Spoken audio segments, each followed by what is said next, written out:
Здравейте, приятели! Днес ще прочетем четвърта част от книгата Пътиланско царство. Светкавица.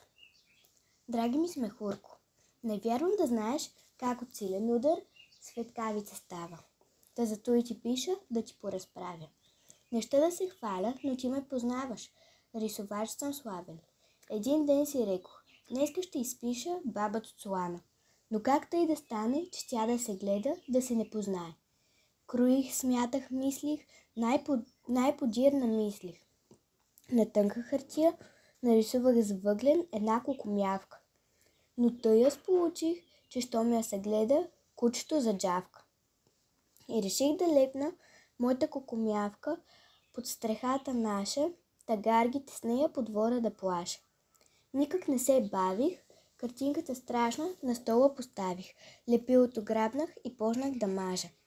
Цялата картина отзад вред нацапах. В той време вън викна баба Цуцулана. Де си, Пътилане?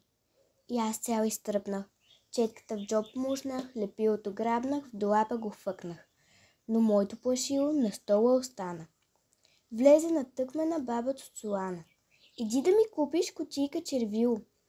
Извика тя строго и седна на стола. Аз се разтреперих. Белята готова. Моето плашило се залепи здраво у роклята нова. Дано не го види. Хукнах за червило. Купих и се върнах.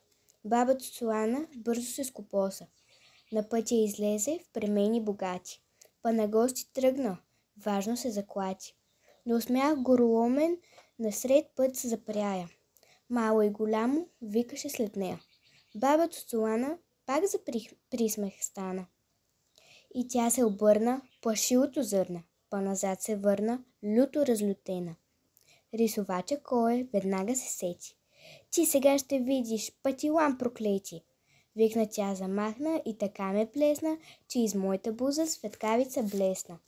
Добре, че избягах, та тя не повтори, иначе кой знае, що щеше да стори.